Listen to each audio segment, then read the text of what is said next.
नमस्कार दोस्तों, आज हम बात करेंगे ट्रांसफार्मर ऑयल की बीडीवी टेस्टिंग के बारे में। ट्रांसफार्मर के पार्ट्स, ट्रांसफार्मर की मेंटेनेंस, ट्रांसफार्मर की सारी चीज़ें आपने हमारे पुराने वीडियोस में देख लिया है। आज हम क्यों बात करेंगे ट्रांसफार्मर ऑयल के बारे में, उसका एक बहुत बड़ा बेसिक रीज़न है। बिकॉज ट्रांसफार्मर ऑयल ट्रांसफार्मर के लिए एक रामबाण है, ठीक है। अगर इसमें कोई भी इम्प्योरिटीज़ आ जाती है तो उससे ट्रांसफार्मर की वाइंडिंग पे डायरेक्ट इम्पैक्ट पड़ सकता है। उसका रीज़न क्या है कि जो ये ट्रांसफार्मर ऑयल है वो कॉन्टिन्यूसली एक चैम्बर के अंदर में बड़े दिनों तक पड़ा रहता है और हम उससे वोल्टेज और करंट लेते रहते हैं। तो बहुत सी इम्प्योरिटीज़ जो है ट्रांसफार्मर चैम्बर्स में जनरेट हो जाती हैं। कुछ मटेरियल्स आपके पास जनरेट हो सकते हैं, कुछ गैसेस जनरेट हो सकती है, कुछ इम्प्योरिटीज़ जनरेट हो सकती है, कुछ वाटर वेपर्स जनरेट हो सकते हैं। तो इन इम्प्योरिटीज़ को हमें क्लीन करना पड़ता है बाय प्योरीफिकेशन, और ये प्योरीफिकेशंस के बारे में हम अभी बात करेंगे। जो मैक्सिमम क्वेश्चंस इंटरव्यू में हम लोगों ने भी पूछे और बच्चों ने जवाब नहीं दिए। हमने क्वेश्चन बच्चों से पूछा कि ट्रांसफार्मर के अंदर में हम कौन सा ऑयल यूज़ करते हैं। तो ट्रांसफार्मर के अंदर में जो ऑयल यूज़ होता है बेटा, वो नैप्थेनिक बेस्ड होता है, नैप्थेनिक, ठीक है। दूसरा पैराफिनिक बेस्ड होता है, तीसरा सिलिकॉन बेस्ड होता है, और चौथा जो है बायो बेस्ड होता है। तो पहला कौन सा हो गया? नैप्थेनिक बेस्ड, दूसरा पैराफिनिक बेस्ड, तीसरा सिलिकॉन बेस्ड और चौथा बायो बेस्ड। ये चार तरीके के ऑयल हम इस ट्रांसफार्मर में यूज़ करते हैं। करते क्यों हैं, ज़रूरत क्यों है? देखिए, हमने आपको बताया था अपने पुराने वीडियो में दो तरीके के ट्रांसफार्मर होते हैं। एक होता है ऑयल टाइप, दूसरा होता है एयर टाइप और एयर कूल्ड टाइप। तो जो हमारा ऑयल कूल्ड टाइप है, तो ऑयल कूल्ड का क्या मतलब है कि जो हमारी वाइंडिंग हीट डिसिपेट कर रही है उस हीट को वो कैप्चर कर सके और हीट को बढ़ने ना दे। तो जो इस ट्रांसफार्मर ऑयल की कैपेसिटी है वो 40 से 50 डिग्री के हीट्स को अपने अंदर में समा लेता है, ठीक है, समा लेता है।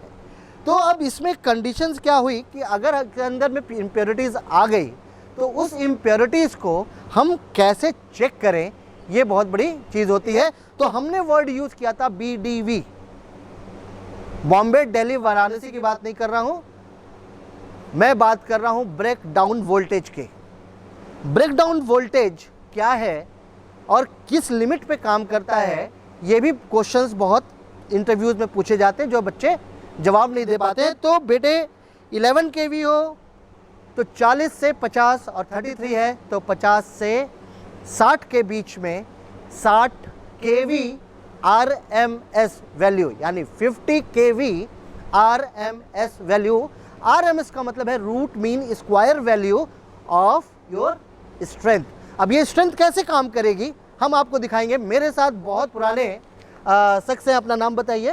धर्मेंद्र पांडे। धर्मेंद्र पांडे जी हैं। धर्मेंद्र पांडे जी हमारे वहाँ 6 साल से रेगुलर सेंट्रीफ्यूजिंग कर रहे हैं। बहुत अच्छी मास्टरी है इनके उसमें, इनके, और दिन रात दिन ये अपना सेंट्रीफ्यूजिंग का ही काम करते हैं, चाहे दिन हो गई चाहे रात हो गई।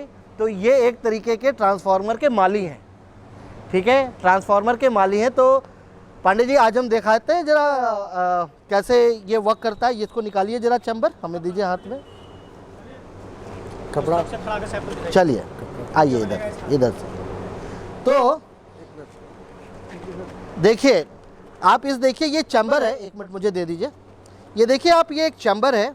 इस चैम्बर के अंदर में हमने ट्रांसफार्मर से निकला हुआ ऑयल, अभी हमने सेंट्रीफ्यूजिंग कराया ही है, ट्रांसफार्मर से निकला हुआ ऑयल हमने यूज़ कर लिया है, ठीक है। अब हम इसको इस चैम्बर में रखने के बाद, अब आप इसमें देखिएगा कि दो नोजल्स आपके पास, दो यूनिट्स मतलब दो थ्रेड्स आपके पास हैं। इनके बीच में जो गैप है ये है 2.5 mm का गैप है, 2.5 mm का गैप है। और इस 2.5 mm के गैप पे ये हमारी ऑयल टेस्ट मशीन है। तो मैं पांडे जी से बोलूँगा कि ज़रा रखें।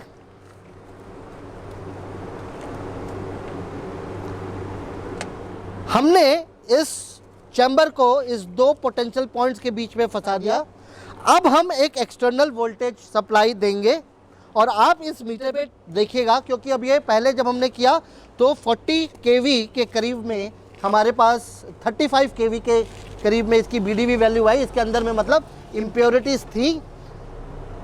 इस ऑयल टेस्ट मशीन जो रेक्टिफायर बेस्ड है, हम इस पे ऑन करेंगे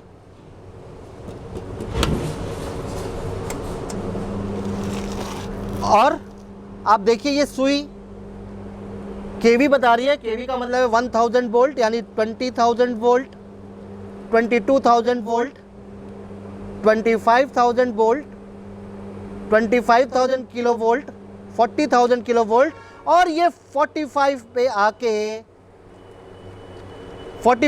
आके स्टैंड कर गया।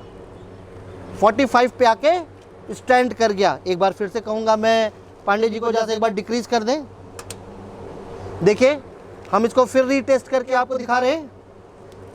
तो पहले हमने ग्लास चैम्बर में हमने इम्प्योरिटीज ऑयल लिया, ऑयल को हमने दोनों चैम्बर्स में डाला, ऑयल टेस्ट मशीन में हमने उस चैम्बर को डाला है और फिर से हमने इस मशीन को ऑन किया और वोल्टेज को हम किलो वोल्ट को हमने इंक्रीज किया। 0, 10 kilo volt, 20 kilo volt, 25 kilo volt, 30 kilo volt, 40 kilo volt, 45 kilo volt. ये हमारी इम्प्योरिटीज ऑफ ऑयल क्लियर कर दी कि नाउ आज की डेट में जो हमारे पांडे जी ने एक्सपीरियंस करके सेंट्रीफ्यूज किया है, इसकी वैल्यू एक्यूरेट है। एक्यूरेट है। मैं आपको इसका एक साक्षात प्रमाण दिखाता हूँ। एशियन इलेक्ट्रोटेक से हैं पांडे जी, बहुत अच्छी कंपनी है। तो सबसे पहले जो हमारे पास बिफोर फिल्ट्रेशन आई है, ये आई है 40 kV। अब हम इसको फिल्टर्ड करेंगे तो हमारे पास क्या आ जाएगी, 60 kV। अब हमारे पास क्या आ जाएगी, 60 kV। ओके, तो पहली वोल्टेज हमने देखी 40-45 के बीच में आपका ट्रिप कर गया था, यानी इस ऑयल के अंदर में इम्प्योरिटीज है। ओके, चलिए आइए हम जरा मशीन के ऊपर आते हैं कि भाई इस मशीन को हम जो सेंट्रीफ्यूजिंग करने जा रहे हैं, ये कैसे सेंट्रीफ्यूजिंग करती है।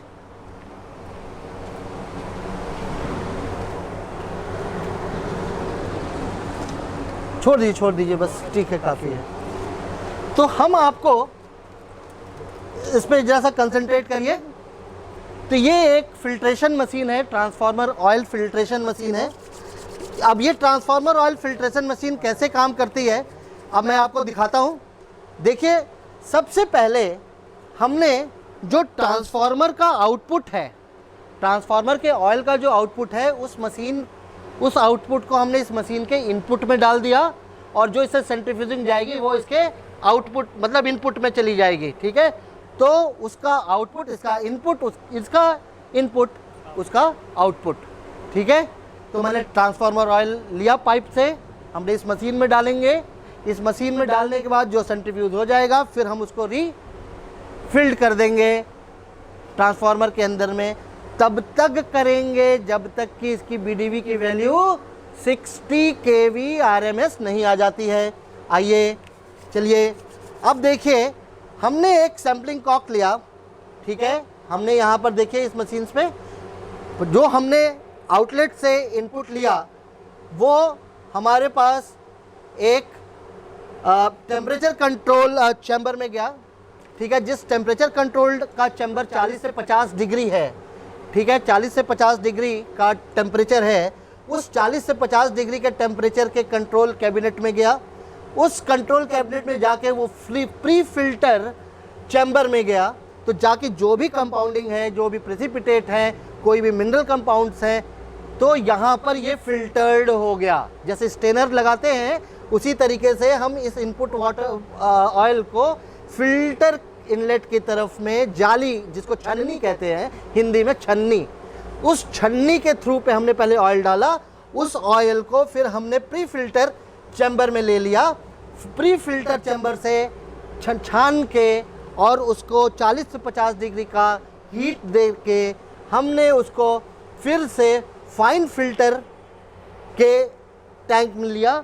फाइन फिल्टर के टैंक में लेने के बाद हमने जो डीगैसिंग चैम्बर है, यहाँ पर देखिए हमने वैक्यूम पंप लगा रखा है, ताकि जब ये ऑयल इस डीगैसिंग चैम्बर में आए तो इसमें से जो भी वेपर एग्जीक्यूट करेगा, जो भी गैसियस फॉर्म एग्जीक्यूट करेगा, वो ये वैक्यूम पंप जो है ट्रैप करके उसको बाहर कर देगा। और ट्रैप करके जब वो बाहर करेगा तब उसके बाद ये नेक्स्ट चैम्बर में जाएगा और प्री फिल्टर आउट चैम्बर से होके ये कॉन्टिन्यूअस एक्सरसाइज कंटिन्यू होती रहेगी जब तक हमारा स्टैंडर्ड नहीं आ जाता 55 kV से लेके 60 kV RMS तक। अगर आप इस चीज़ को देखेंगे, कोई बात नहीं पंडित जी, तो देखिए हमारे पास इसमें 18 नंबर्स हीटर लगे हुए हैं जो कि 60 किलोवाट के हैं। 60 किलोवाट के हीटर्स लगे हुए हैं जो कि हीट को जनरेट कर रहे हैं। 64 किलोवाट का ये टोटल प्लांट की रिक्वायरमेंट है। ओके, और ये प्लांट ऑलमोस्ट 3000 लीटर ऑयल को सेंट्रीफ्यूज कर सकता है। ठीक है, ओके, 3000 लीटर को सेंट्रीफ्यूज कर सकता है। तो एक जल्दी से एक बार फिर से देख लेते हैं। ट्रांसफार्मर का आउटपुट ऑयल हमने इस मशीन के इनपुट ऑयल में लिया, उसको हमने प्री हीटिंग सिस्टम्स में भेजा। प्री हीटिंग सिस्टम्स में भेजने के बाद छननी वाले चैम्बर में भेजा, ताकि जितने भी इम्प्योरिटीज़ हो सकता है कचरा जमा हो गया हो सकता है कि आयरन रस्ट हो, कुछ भी हो, वो यहाँ से छन जाएगा। छनने के बाद से फिर ये दूसरे चैम्बर में जाएगा, प्री हीटिंग चैम्बर में, जहाँ पर ऑलरेडी हीट जनरेटेड है। ठीक है, यहाँ पर भी हीट जनरेटेड है जो कि टेम्परेचर कंट्रोल्ड है, यहाँ भी हीट जनरेटेड है जो कि टेम्परेचर कंट्रोल्ड है। तो ये हो गया प्री फिल्टर, ये हो गया फाइन फिल्टर, दोनों को हम लेकर के गए। एक उसके बाद डीगैसिंग चैम्बर में लेकर गए। डीगैसिंग चैम्बर में हमने नीचे से हीट दे रखी है। ठीक है, इससे जो भी गैसियस फॉर्म इस ऑयल में है जो रिलीज़ करेगा, उसको ये वैक्यूम पंप कैप्चर कर लेगा। वैक्यूम पंप कैप्चर करने के बाद ये ऑयल फिर से रिसर्कुलेट हो जाएगा।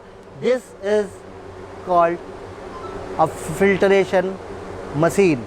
चाहे वो ट्रांसफार्मर ऑयल फिल्ट्रेशन हो, चाहे वो मोबिल ऑयल फिल्ट्रेशन हो, चाहे कोई भी ऑयल फिल्ट्रेशन हो, यही प्रोसेस, यही टेक्नोलॉजी, यही तकनीक हम यूटिलाइज़ करते हैं। ठीक है, अब हमारे पास जो 60 kV का हमारे पास जो ट्रांसफार्मर में ऑयल में गया, अब उससे हमारी वाइंडिंग भी सेफ़ है, हमारे इंसुलेशन भी सेफ़ है और हमारा परफॉर्मेंस भी सेफ़ है। बट इस पर ध्यान जरूर रखिएगा कि जो आपकी नाक है, ट्रांसफार्मर की जो नाक है, जिसको सिलिका जेल कहते हैं, हरदम नीली पाई जाए, वरना अगर ये नीली से पिंक पाई गई तो वाटर ड्यूज जाएगा, और वाटर ड्यूज जाएगा तो फिर आपको हमारे प्रिय पांडे जी को फिर से बुलाना पड़ेगा और 2 रातों की मेहनत फिर से इनसे करानी पड़ेगी। तो पांडे जी के साथ में आज प्री फिल्ट्रेशन मशीन के लिए धन्यवाद। थैंक यू पांडे जी, बहुत बहुत धन्यवाद।